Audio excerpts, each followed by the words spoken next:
भगवान हैं बिल्कुल ठीक, पर हमारे क्या लगते हैं, लगे तब समझो कि भक्ति है। अच्छा, भगवान से जो नाता रखो उसी में राजी। संसार में जो माताजी हैं वे जिंदगी भर माताजी रहेंगे, पिताजी नहीं हो सकते। और जो पिताजी हैं वे जीवन भर पिताजी रहेंगे, वे माताजी नहीं हो सकते।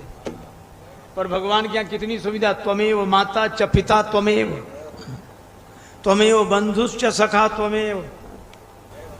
भगवान से जो नाता जोड़ लो वही अच्छा।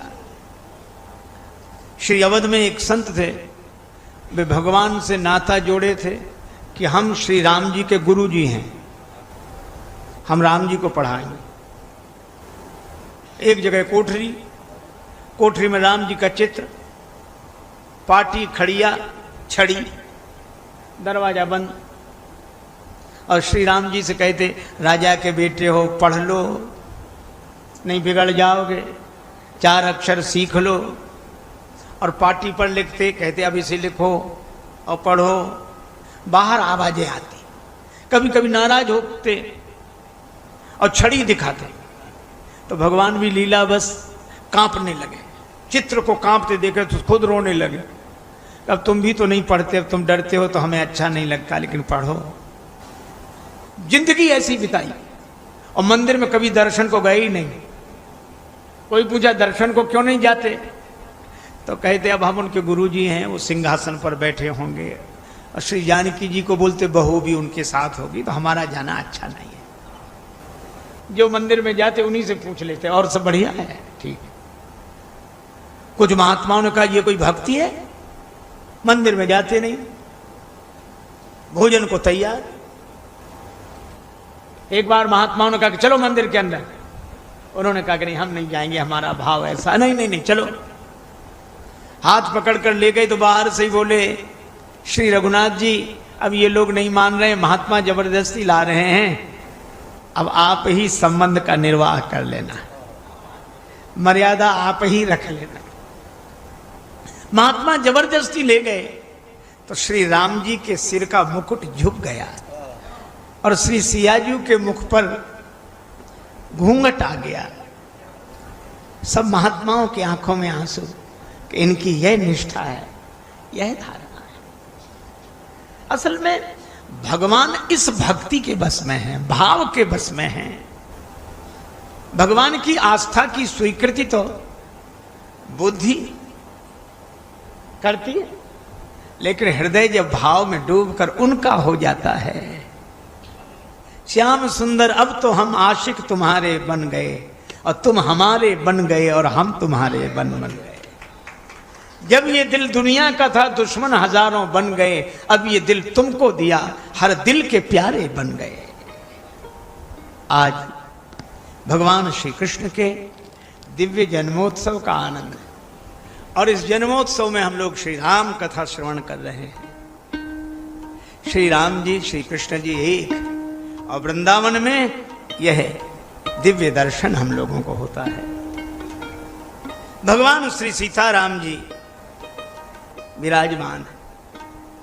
जयमाला श्री किशोरी जी ने पहना दी राम जी को। इस दिव्य जोड़ी का दर्शन सब जनकपुर वासी कर रहे हैं। तब तक सखी ने कहा, सखी काहीं प्रभु पद गहु सीता। श्री जानकी जी डर गई, इनके चरण के स्पर्श से शिला नारी बन गई। तो कहीं ऐसा तो नहीं कि कोई नारी छू ले तो शिला बन जाए। करत न परस चरण अति भीता, गौतम तीय गति सुरत करि नहीं परसत पग पानी। हिय बेह से रघुवंश मणि प्रीति अलौकिक ज्ञान। लेकिन जो राजा समझ नहीं पा रहे थे, जयमाल तो गिर ही गई थी, अब इन्होंने हल्ला मचाया। देखो कर्तव्य का पालन करते तो जयमाल गिरती, और जिनसे कर्तव्य का पालन नहीं होता उन्हें पद प्रतिष्ठा प्राप्त नहीं होती, वे दूसरे की छीन लेना चाहते, छीनने की वृत्ति। अब इन लोगों ने हल्ला मचाया। एक बोला ले उछुड़ाए सिय कह को, ले उछुड़ाए सिय कह को।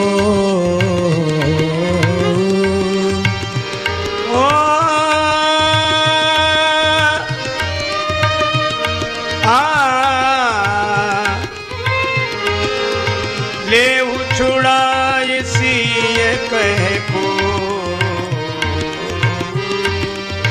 ले उछुड़ाए सिय कह को। धरि बांधो नृप बालक दो, धरि बांधो नृप दो। एक ने कहा उठो, श्री सीता जी को छुड़ा लो। हालांकि वो उठा नहीं, न गया। बगल में बैठे राजा ने कहा कि कह रहे हो तो जाते क्यों नहीं, छुड़ा पता लगे। बोले हम नहीं जाएंगे। बोले जाओगे नहीं तो कह क्यों रहे हो, जाओगे नहीं तो कह क्यों रहे हो। बोले हम तो इसलिए कह रहे हैं, आगे तो हम नहीं जाएंगे। क्यों नहीं जाओगे। कहा इतना भी नहीं जानते, भड़काने वाला कभी आगे चल के मरा है आज तक। ये तो हम भी जानते कि सीता जी को हम छुड़ा नहीं सकते, फिर कह क्यों रहे हो। बोले हम तो इसलिए कह रहे हैं कि शायद किसी को जोश आ जाए, कुछ ना हो, झगड़ा ही हो जाए। तो दूसरा क्या बोला, केवल कहने की हो नहीं, कहने की तो हम तुमसे ज्यादा कहेंगे। अच्छा तुम क्या कहोगे। धरि बांधो नृप बालक दो, राजा के छोकरों को बांध लो, राम जी लक्ष्मण जी को बांध लो। तब तक तीसरा क्या बोला, अगर जनक जी को सहायता करें, जो विदेह का जो करें सहाय, तो जीतो समर सहित दो भाई। अच्छा इनमें से ना तो कोई उठा ना कोई गया, हल्ला मचा रहे हैं बस। उठो उठो उठो, सीता जी को छुड़ा लो, दोनों भाइयों को पकड़ के बांधो, जनक जी को सहायता करें तो उनको भी। कुछ लोग होते हैं जो बक बक बक बक बक करते। एक सज्जन थे तो महाराज उनको एक मंत्र आता था, मंत्र से मरीज को झाड़ते। जो मरीज मिले वे झाड़ने को तैयार। पत्नी ने कहा कि बरसात के दिन आने वाले हैं, 2 महीने बाद वर्षा शुरू हो जाएगी, ये मकान का छप्पर टूट गया, छप्पर बांध लो। बोले बांध लेंगे, महाआल बांध लेंगे। कहते कहते 2 महीने बीत गए, वर्षा आ गई, उन्होंने छप्पर नहीं बांधा। अब पानी के मारे बुरा हाल। पत्नी भीतर ही भीतर चढ़ती थी कि इनसे कुछ भी नहीं होता। एक दिन एक मरीज आया, मरीज ने कहा कि हमको कुछ परेशानी है, झाड़ दो। बोले बैठो। वो बैठा, उन्होंने नीम के पत्तों का झोंका तोड़कर अब ऐसे से अछू छू ऐसे ही करते हैं। उनकी महाराज केवल छू सुनाई पड़ती है, छू पता नहीं। तो पत्नी वहीं खड़ी हो गई कि सुने तो ये कहते क्या है, मंत्र क्या है। सो ऐसे बोलता छू, आकाश बांधो, पाताल बांधो, 7 समुद्र बांधो, घाट का घटोई बांधो, मरघट का मसान बांधो, छू। उसे इतनी सुनाई पड़े। फिर बोले हुए आकाश बांधो, पाताल बांधो, 7 समुद्र बांधो, घाट का घटोई बांधो, मरघट का मसान बांधो, छू। और तीसरी बार बोला आकाश बांधो, पाताल बांधो। तो उसकी पत्नी वहीं खड़ी थी, सो गरजते हुए बोले रहने दे, ये घर का छप्पर तो बनता नहीं, आकाश पाताल बांध रहा है यहाँ बैठे बैठे। कुछ लोग होते ही ऐसे हैं जिनसे घर का छप्पर तो बनता नहीं, और इतनी बातें बांधेंगे जाने कहां कहां, बस अब आज भी और ऐसे ये भी ऐसे ही बक रहे हैं। ऐसे ही लक्ष्मण जी को बड़ा क्रोध आया।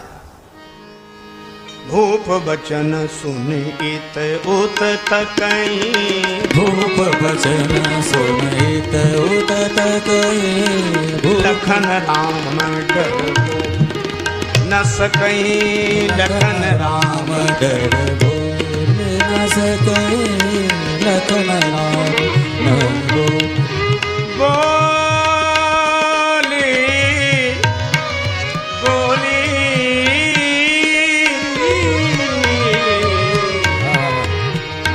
लखन राम।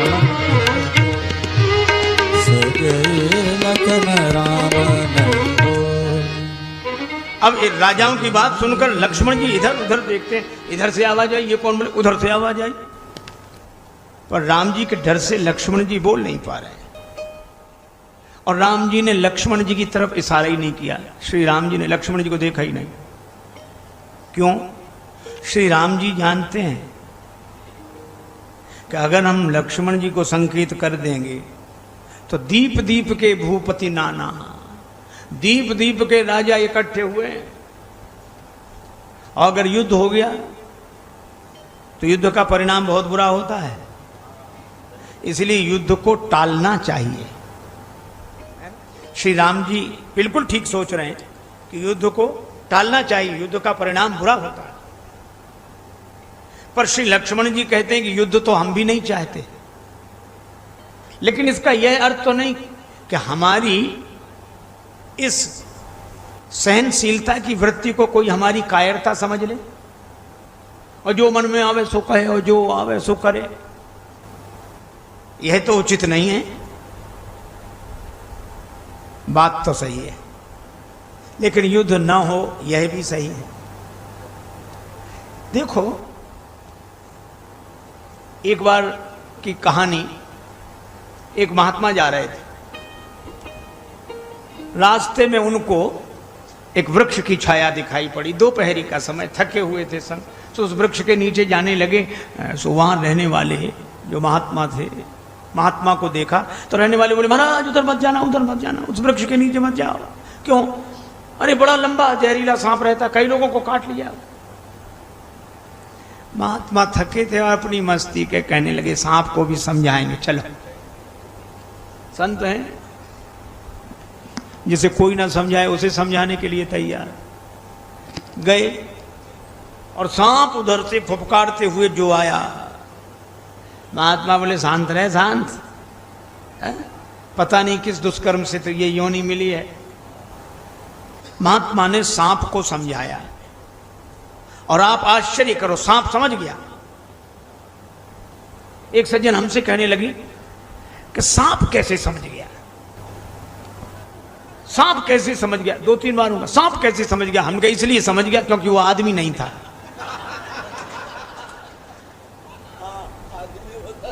आदमी का समझना बहुत मुश्किल है,